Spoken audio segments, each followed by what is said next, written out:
Czechast, a podcast in English about Czech and Moravian society, history, culture and economy. Hello and welcome to Czechast, the podcast in English about all things Czech. I'm Vít Pohanka. This week marked the anniversary of the Soviet-led invasion of Czechoslovakia in August 1968.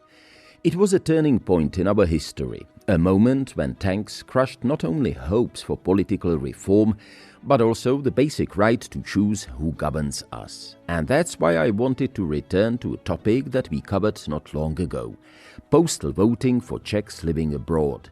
Because this year, for the first time in history, Czechs outside the country will be able to vote by mail in the upcoming parliamentary elections.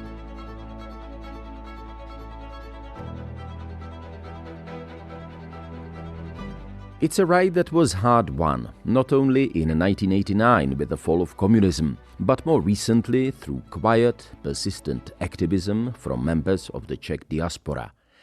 The deadline to register is coming up fast. It's Sunday, the 24th of August. So in this episode, I thought it was worth revisiting the voices of those who fought for this change, not as politicians but as citizens. People like Julia O'Donovan, Marta McCabe, and political scientist Petr Just.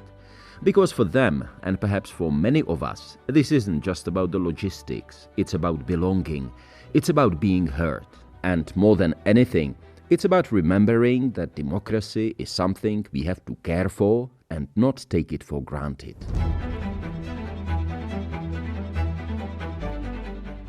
Czechast, a podcast in English about all things Czech.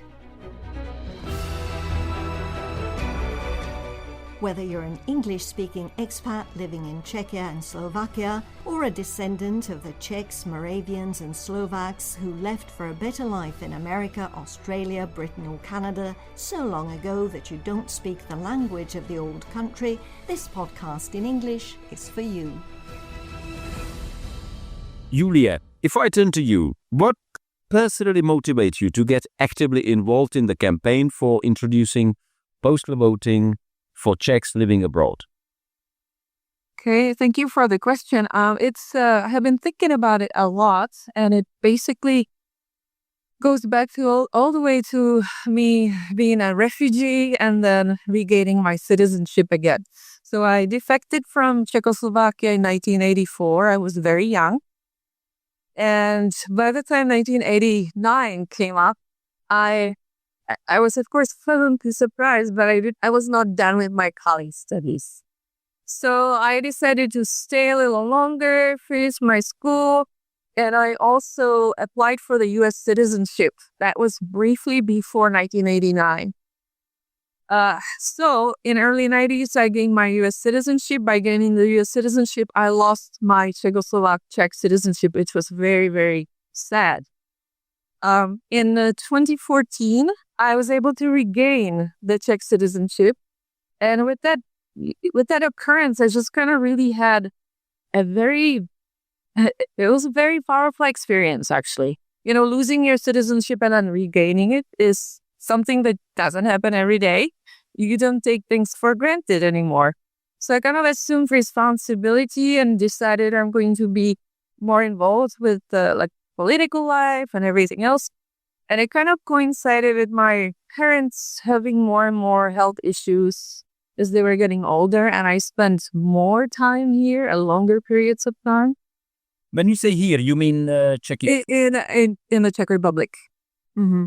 Yeah. So let's see. In 2018, I was really starting to be very involved in the political scene, and when I decided to vote in 2018, and I lived in Oregon most of the time, but here again, partially here, I realized that the process is virtually impossible, that I would have to go to Los Angeles, and it's 1,600 kilometers, and with 2 rounds of presidential elections, I would have to go to Los Angeles 2 times, and I had young children then.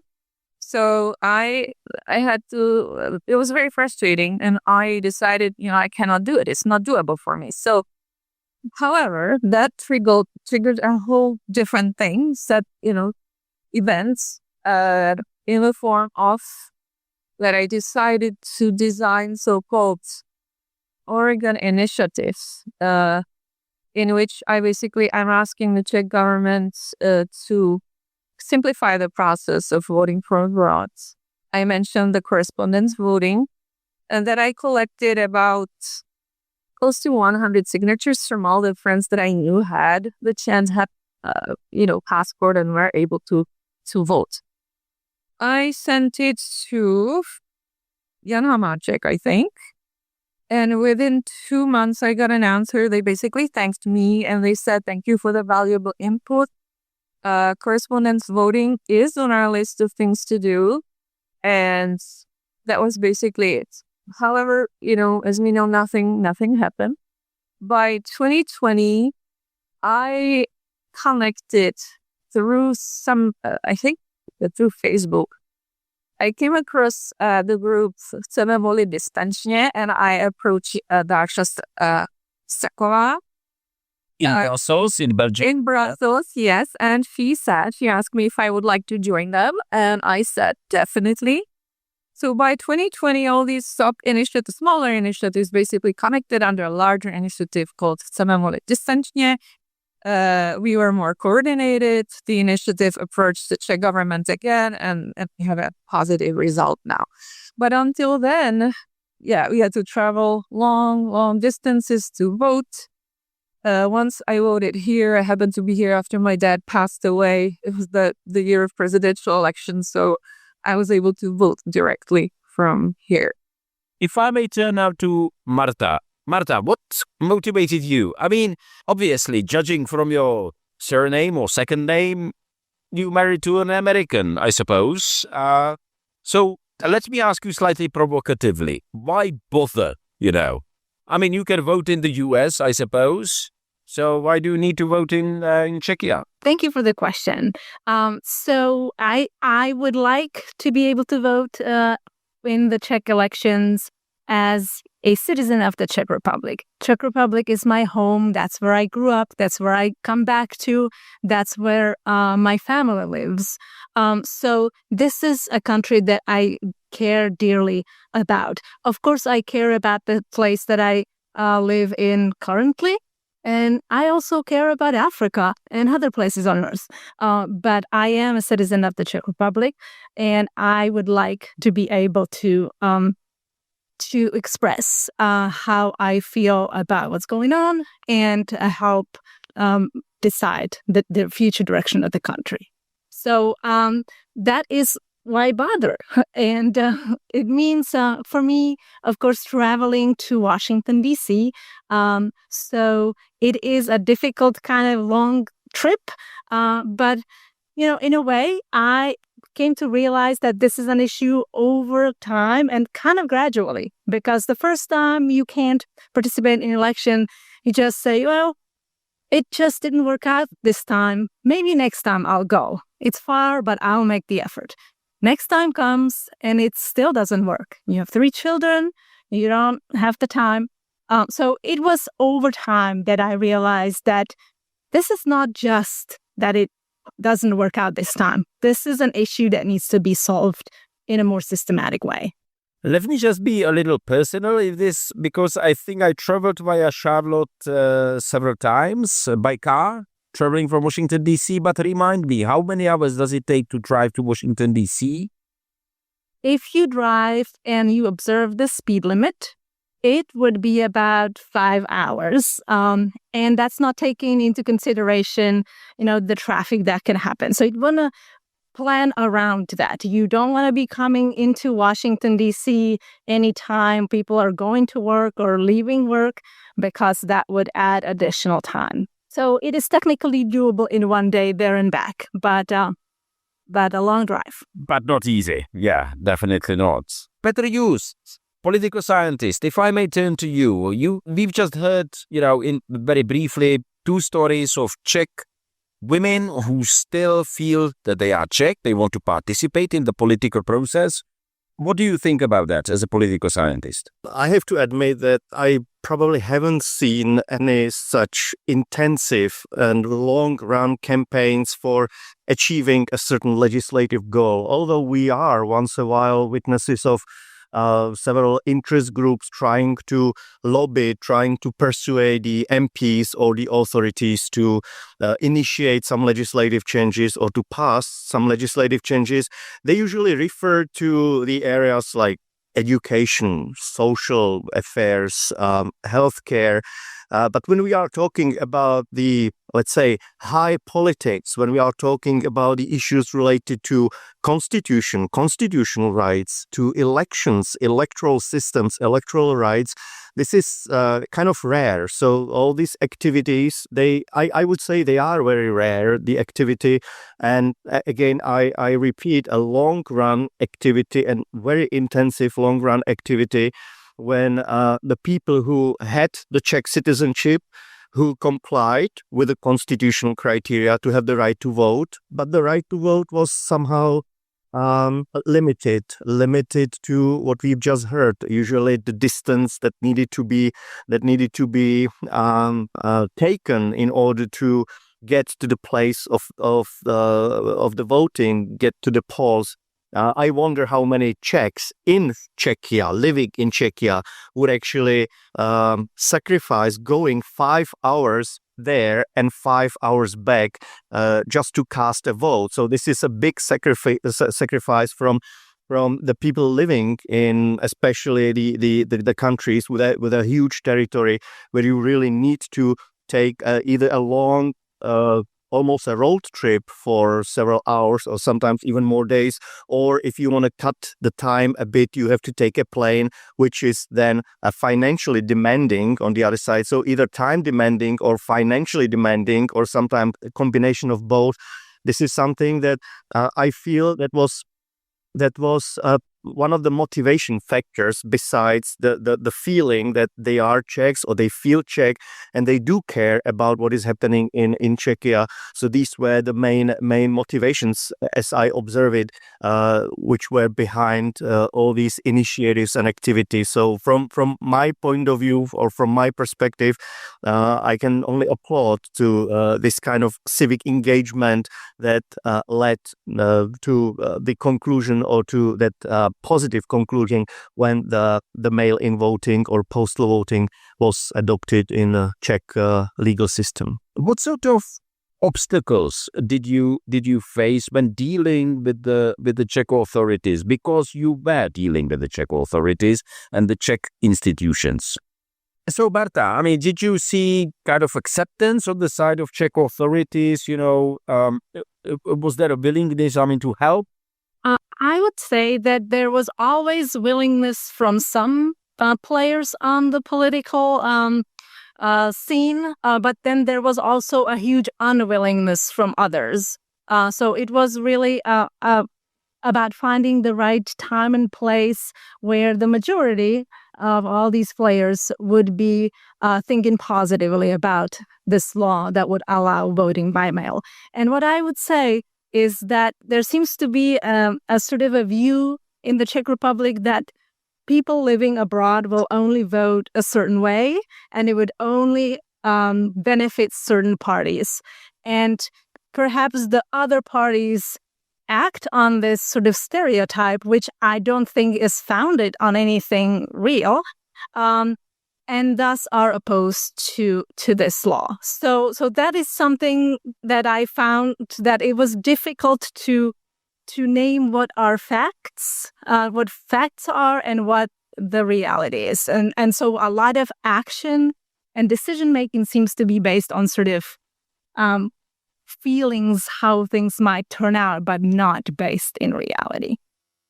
And if there is time to mention one more, something that felt was kind of surprising to me is how opposed the general public in the Czech Republic is to this idea, which also makes it, of course, more difficult for any political party in the Czech Republic to put that on their program and stand behind this and make that their goal, because they know that their main voters,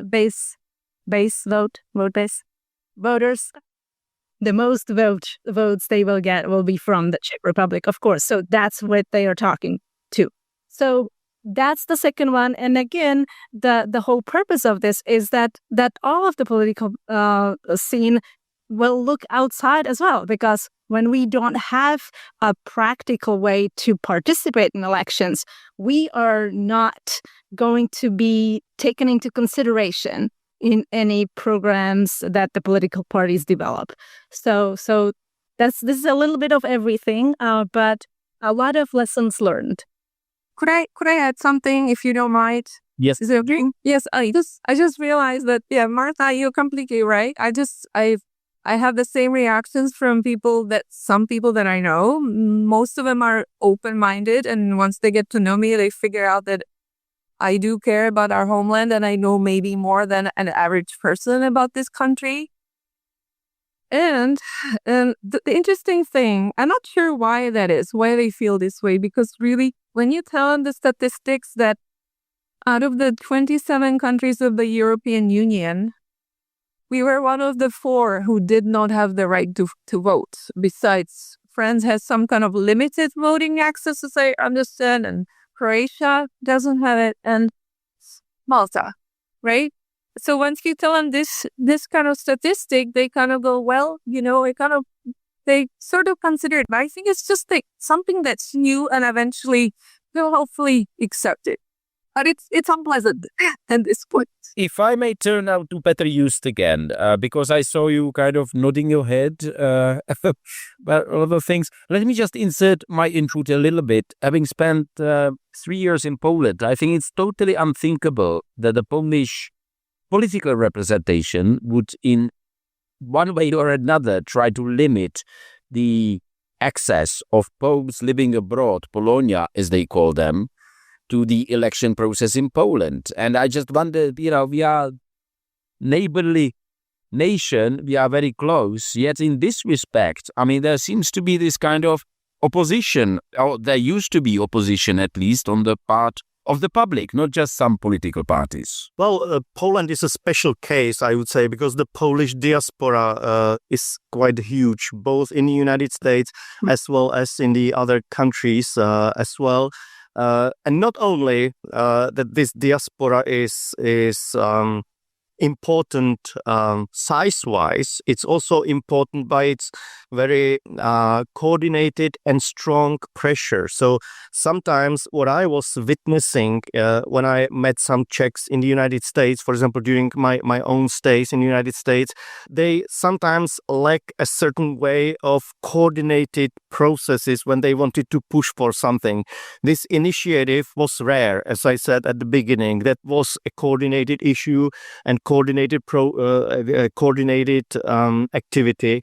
But regarding other activities, regarding representation of some minority interests, minority rights, I think that the Czechs along the United States, they more or less act independently. I mean, independent communities, independent associations, and there is very little coordination. Again, I repeat, with the exception of this particular issue that we are discussing here at this moment. And you're right, the Czech society in general has been showing a certain skepticism towards the Czechs living abroad, skepticism how much they should be involved in the decision-making processes. We have heard throughout the decades after 1989, we can already talk about decades because it's been more than 30 years, we have heard many arguments against involving them or against bringing them to decision-making processes, usually arguing that they don't pay the taxes, they live across the pond, and they do not care about what's happening here. But usually the people who are saying this, they didn't know the situation of Czechs living there. When I came as a 16-year-old high school student to Nebraska, and I've met many of the Czechs living there, actually that was for me also for the first time when I saw that all these arguments were actually false, that the people, the Czechs, they are very active. I have never seen so many folk costumes in Czechia like I saw in Wilbur, Nebraska, during the annual Wilbur Czech Festival.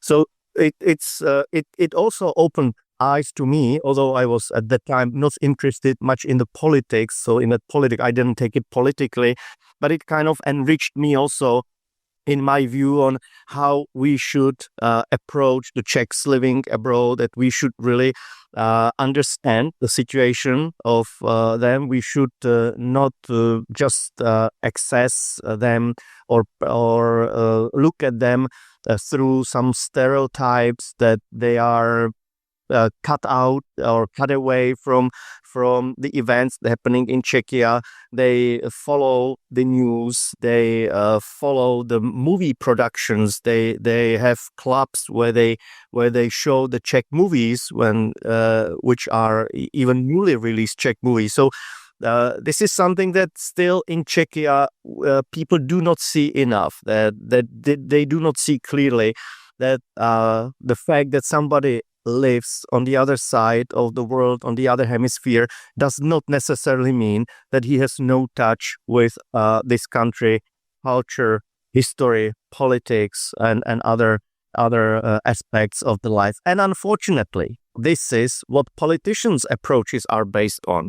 When they see that people don't care, then the politicians, or some of the politicians, they follow this suit, because they say, why should we promote some ideas? Why should we promote some policy platforms here in Czechia, the platforms that people do not care about, or people do not wish that we would care about? So it's interconnected, this public approach and the political approach.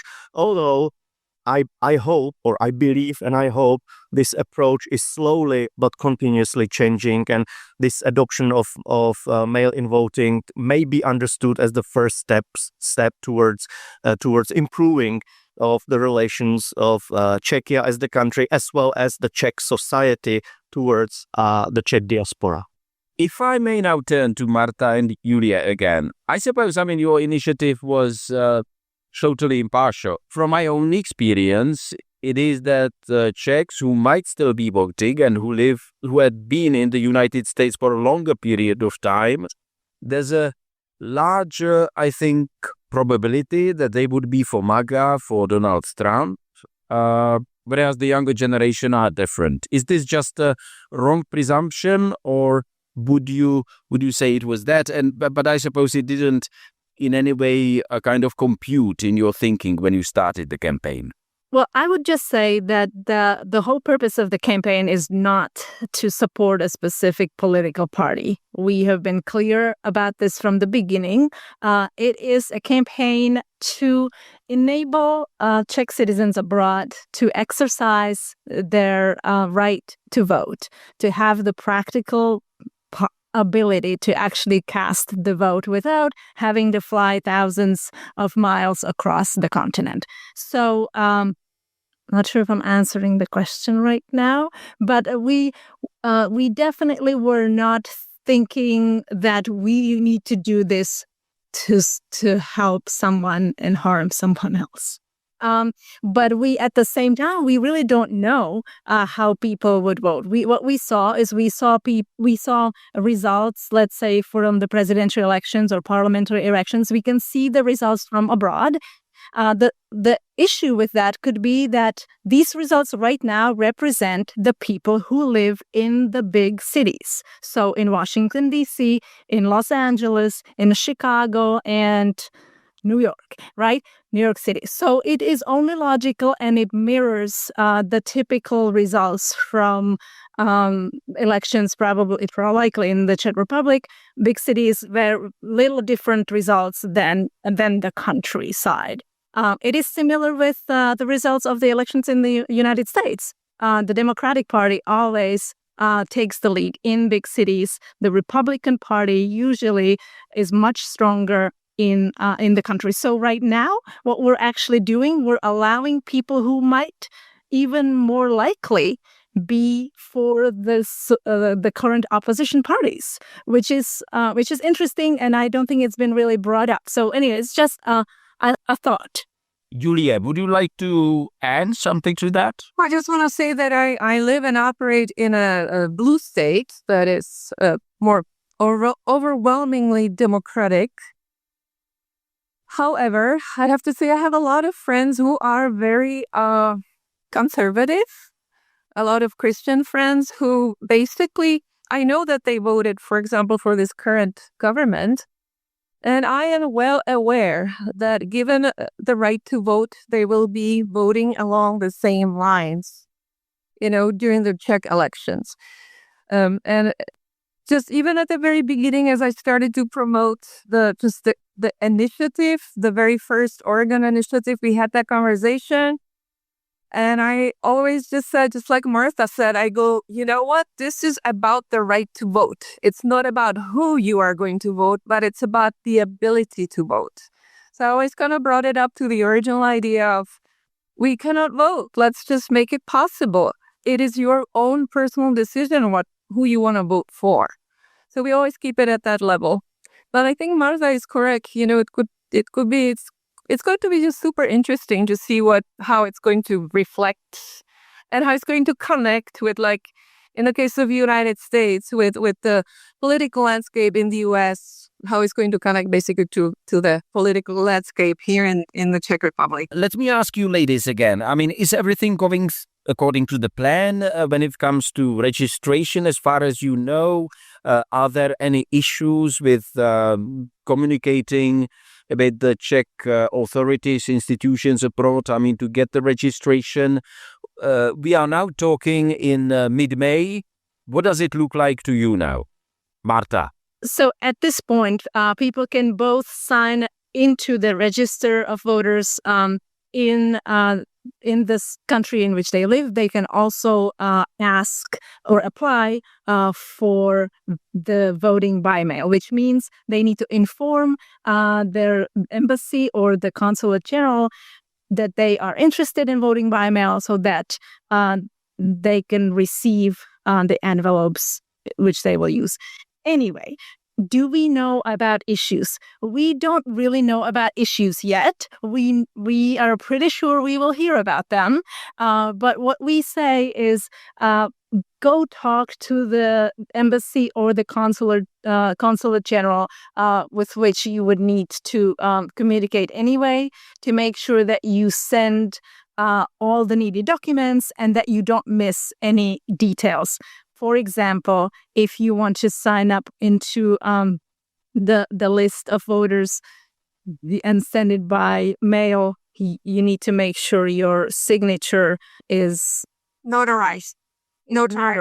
Perfect. Thank you, Julia. Yeah, so the signature is notarized. So I actually have heard one example in which somebody sent in this request, but it was returned to them because the signature was not notarized. So, it's going to be a learning curve. It's something new, so we all will have to learn. And I guess the question is how clear the instructions will be, how swift the communication will be. If something doesn't go right, will the voter be notified so that they can apply the right way? But it's going to be mostly about communication and clear instructions, and we hope it will work out well. Julia, would you like to add something to this? What do you think about that? Sure, I'd love to add something. I am an educator, and my first reaction to the whole voting process was that of a slight, just being overwhelmed a little bit by looking at the whole process. But then I was thinking about it, and I broke it into 5 basic steps using the diagram that was available from Chceme volit distančně, and what's that website? It's Můj domov, můj hlas. I combined those 2 diagrams, and I used the opportunity to go to the Czech Easter celebration of the Czech School of Portland, and I made a big poster, drew a highway, every curve was numbered 1 through 5, and I basically talked to people. This is, I think, what it comes down to, just the personal connection, and kind of dispelling the myth that it might be a little too complicated, because it is not. You just have to take one step at a time. It's pretty clear. And yes, We're going through this the first time, but it's very, very doable, and we're doing it all together. And if we support one another, we'll do it. So as Marta said, right now, we know the elections will be October 3rd and 4th. Therefore, we can combine step number 1 and number 2, which is registering on the list of register of voters and then requesting the materials. So these are our 2 steps out of 5.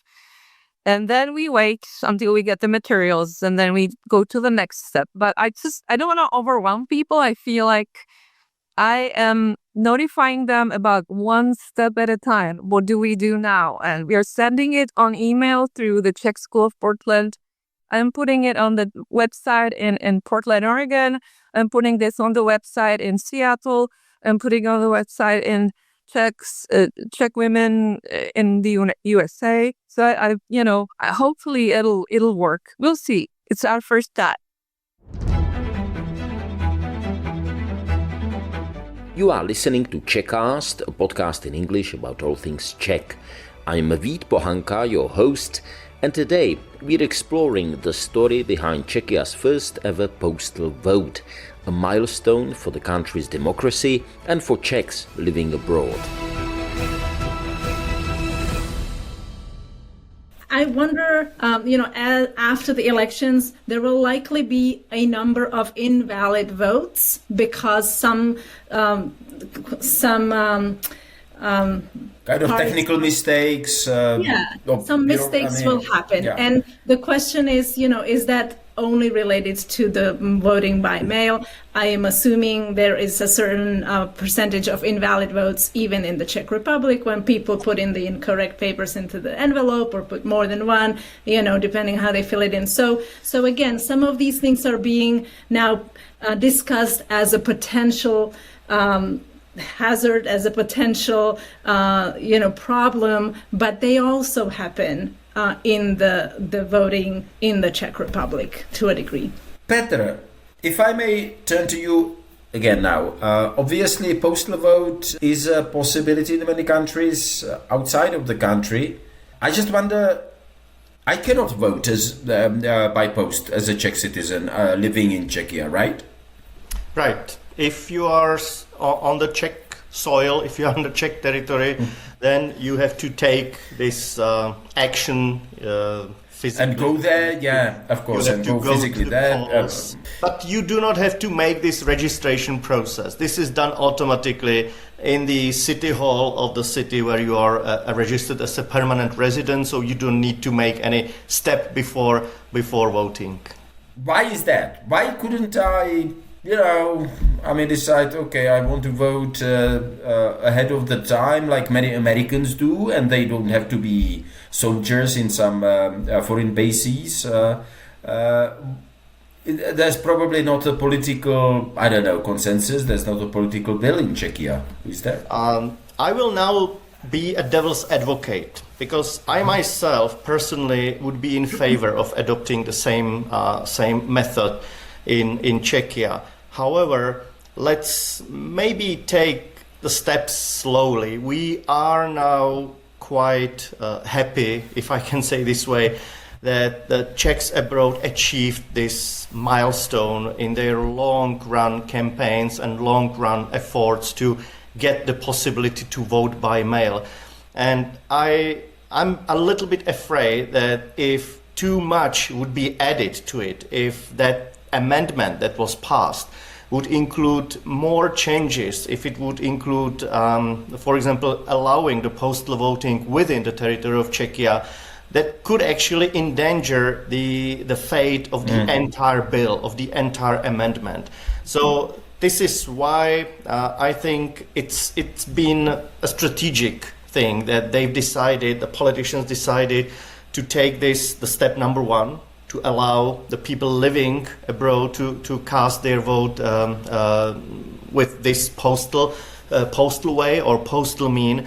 But I believe that we are a step towards other changes that might include also the postal voting within the territory of Czechia.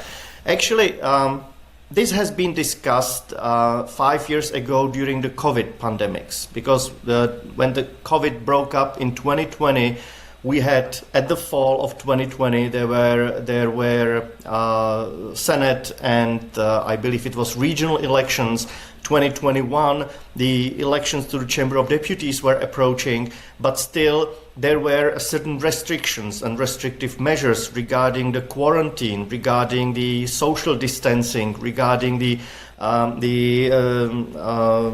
disinfections and other means that were supposed to prevent from the spread of the COVID. So there were at that time thoughts whether to allow the postal voting as they, for example, even within the territory of Czechia, as for example they did in case of Polish presidential elections in 2020, when actually the Poles were allowed to cast their votes in domestic elections, also using these mail votes in order to prevent from the spread of the COVID. At the end, you probably know that the solution which was taken in Czechia was a certain ad hoc solution, that there were these special polling stations, actually drive-in polling stations, that the people actually drove by car and just from the car they casted their vote without even exiting the car, and the election board members, they were there in the full gears taking the votes from the people. That it was an ad hoc emergency solution.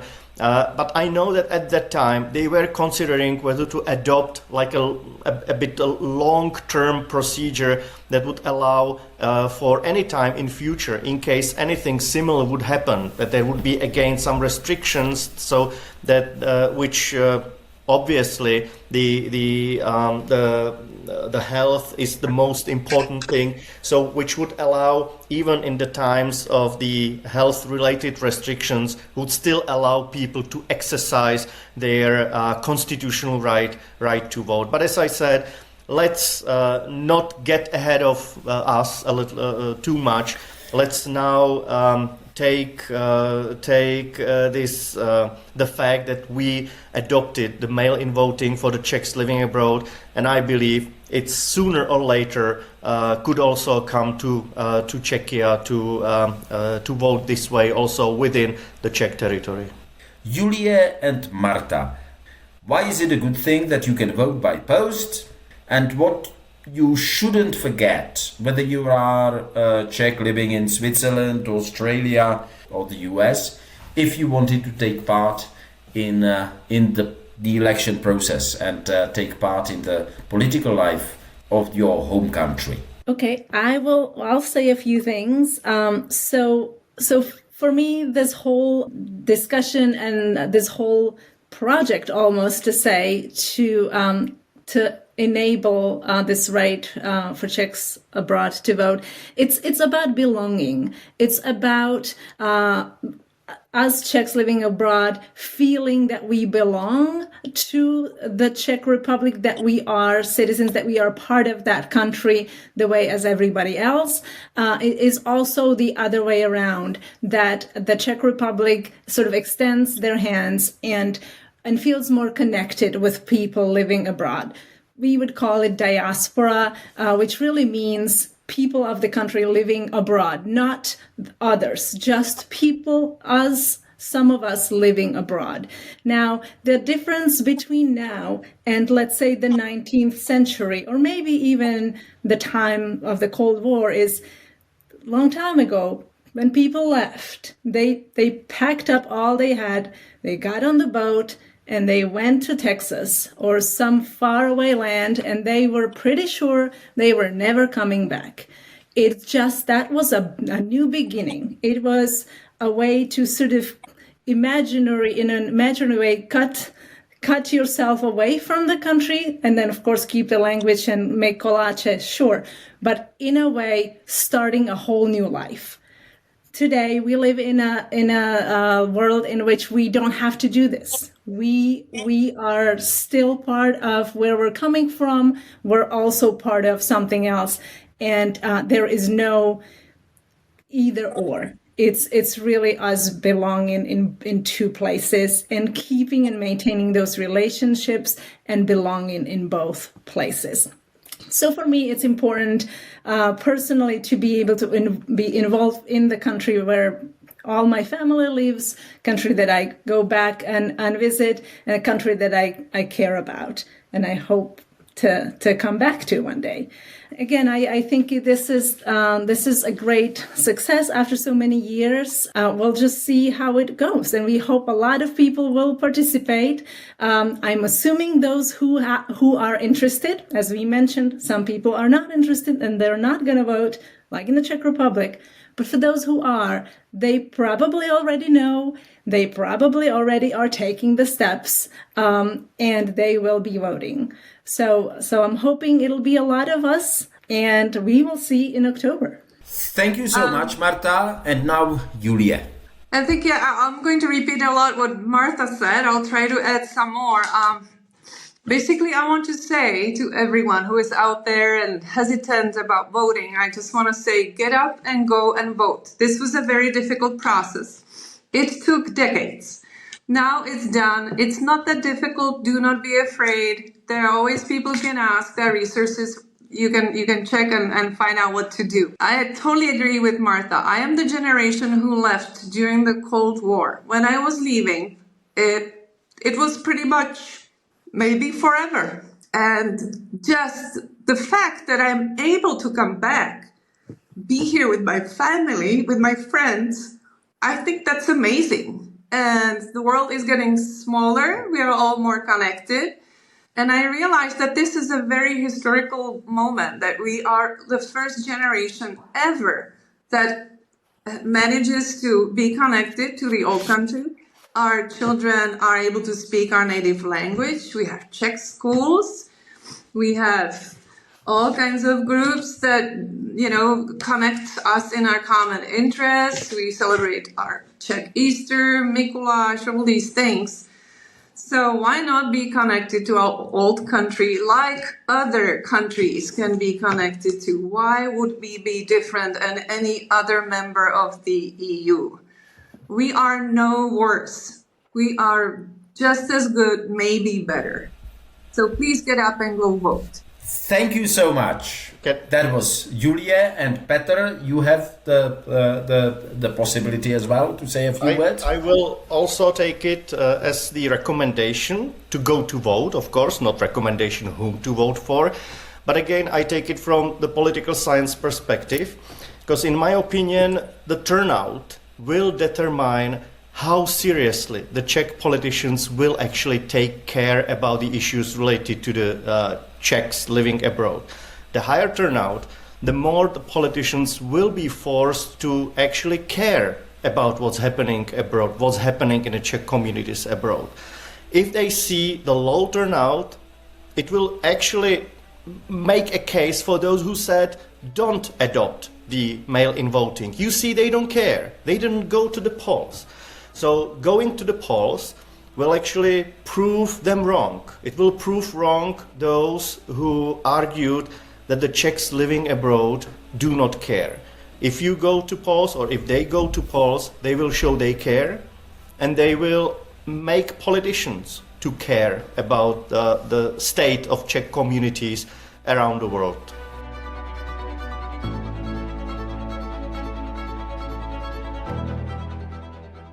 You've been listening to Czechast, the podcast in English about all things Czech. This time we looked at a small but meaningful shift in how democracy works in our country, the introduction of mail voting for Czechs living abroad.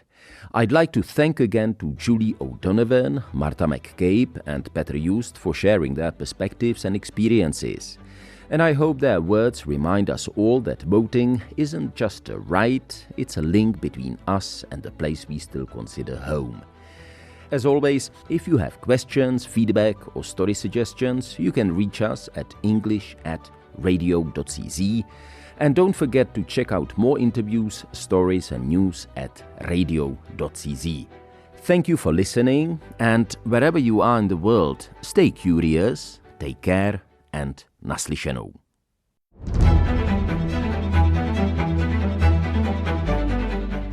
Czechast, a podcast in English about all things Czech.